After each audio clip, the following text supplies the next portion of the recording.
Ladies and gentlemen, the Palace Press Officer, Undersecretary Claire Castro.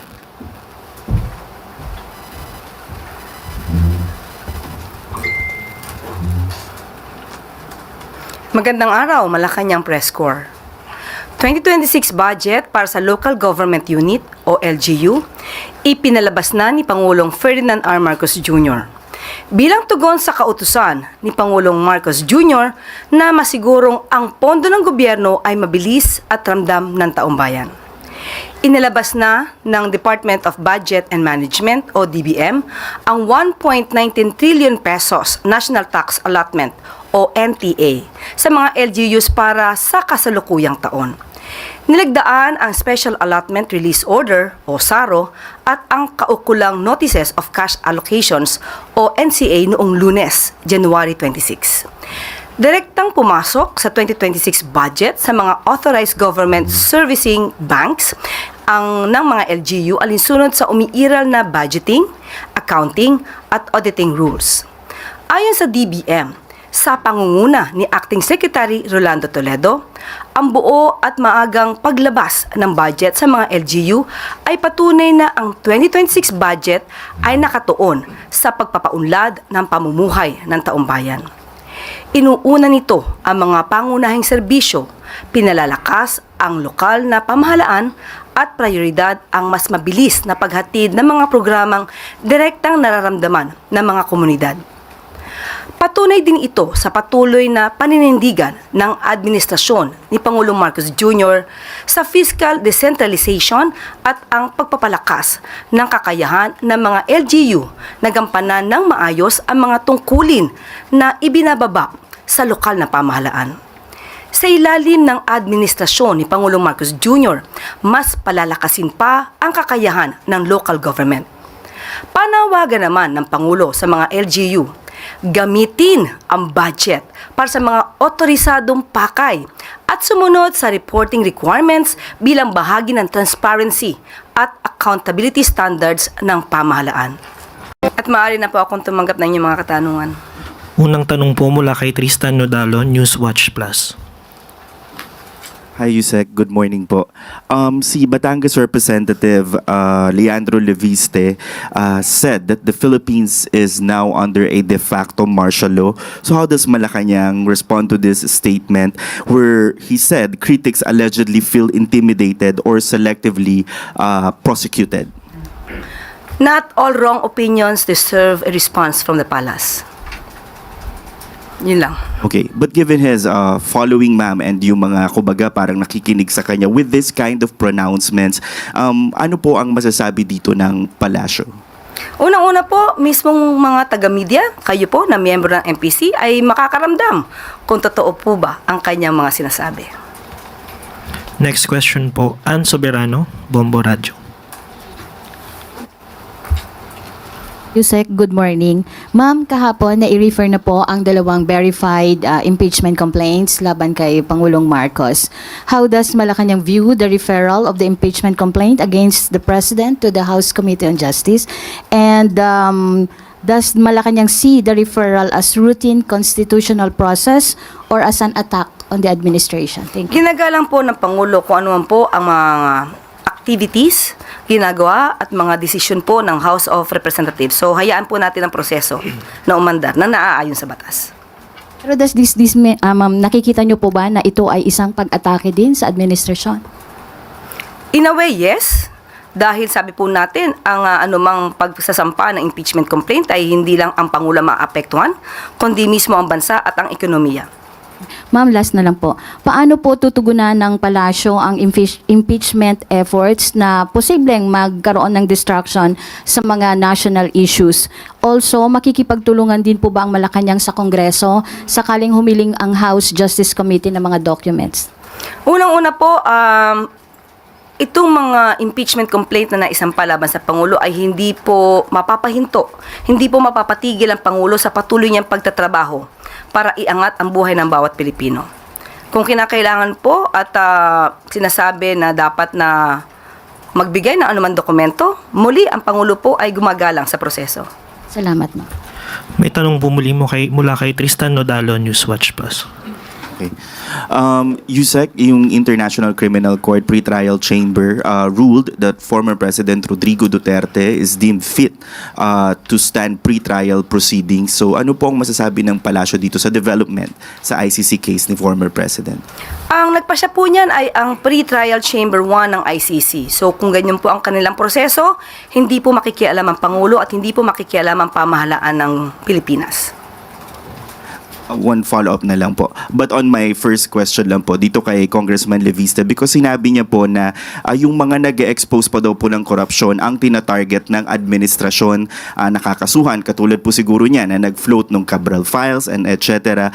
Siguro po, ano ang response ng palasyo sa nagsasabing yung mga kritiko, yun pa ang tina-target kung sila pa po ang nag-expose ng corruption activities?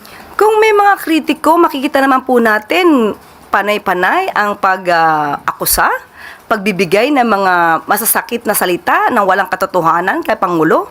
Pero ang Pangulo mismo ay hindi po nagsasampa ng kaso. Kung lumalabag po sa batas, ang sino mang mga nagsasalita o may ginagawang aksyon, nararapat lamang po na sila ay makasuhan dahil po may batas na umiiral sa atin. Next question po, Sam Medinilla, Business Mirror.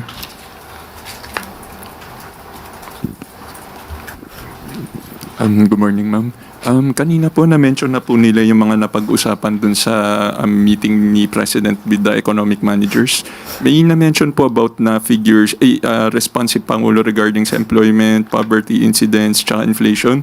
May comment rin po ba si Pangulo regarding dun sa slowdown ng GDP last year at tsaka yung projected na mas lower na growth sa this year? Ito po yung napag-usapan, pero ang mga detalye pong ito ay ibibigay po sa inyo dahil ito lamang po ang sa atin na ibigay sa ngayon. So, ibibigay ko po ang katanungan na yan mismo sa economic team at atin din pong kukonsultahin si Secretary Go. Ibibigay ko po sa inyo maya-maya kung mayroon pa pong ibang detalyeng maibibigay sa akin. Follow-up na lang po. May naging instruction po ba si President Marcos sa economic managers during the meeting? At kung meron rin po bang naging commitment ng economic team? Ang nais lamang po ng Pangulo ay gumanda ang ekonomiya ng bansa. So yun po ang pinaka-target in general ng Pangulo. Thank you po. Next question po, Alvin Baltasar, Radyo Pilipinas. Yusek, good morning po. Yusek, ano pong reaction natin doon sa naging pag-i-inhibit ni House Majority Leader Sandro Marcos from all impeachment proceedings against the President? Yes, the act of Congressman Sandro Marcos inhibiting himself voluntarily from this issue, especially regarding the impeachment complaint filed against his own father. It is a hallmark of a statesman. It shows his character, it shows his decency, and we believe that it is the right thing to do. Follow-up lang, Yusek. Was this the advice from the President himself to his son? Hindi po nakikialam ang Pangulo sa mga anumang aksyon na gagawin ng kanyang anak dahil ang alam po niya, kailangan lamang pong tumpad ng kanyang anak sa mandato. Bilang public servant, alam po ni Congressman Marcos kung ano po ang sinasabi ng batas at ano po ang dapat niyang gawin. Thank you po, Yusek. Next question po, Julie Baiza, 1PH. Good morning po, Yusek. Former Senator Antonio Trillanes has floated the idea of forming a new unit team. Yung bagong unit team daw po, pwedeng buuin ng mga supporters ni former President Leni Robredo and ng mga Marcos supporters para matalo daw po yung mga Duterte sa 2028. Ano pong thoughts ng palasyo doon? Wala pa po na pag-uusapan patungkol po dyan. Hindi pa po nababanggit sa Pangulo ito. So wala pa pong response. Pero ang palasyo po ba bukas na makipagtulungan sa mga naging oposisyon or kalaban ng Pangulo noong 2022? Wala po tayo masasabi sa ngayon. Maybe it's too early to comment on that. Next question po, Ace Romero, Philippine Star.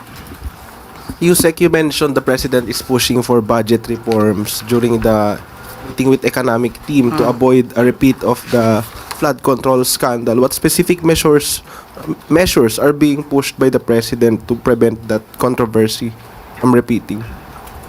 Ngayon pa lang po ay pinasisimulan na po niya. Unang-una, meron po tayong mga transparency portal para kung ano man po ang mga mangyayaring activities sa mga ahensya ng gobyerno ay makikita na po ng tao, lalo-lalo na po yung mga tungkol sa procurement at sa mga bidding.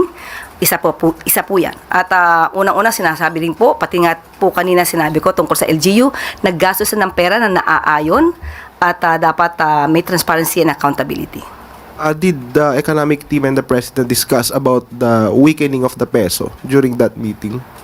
Wala po sa akin na ipaabot sa ngayon, but tatanungin po natin maya-maya ang economic team at para makuha ko po yung pinakadetalye patungkol dyan. Thank you.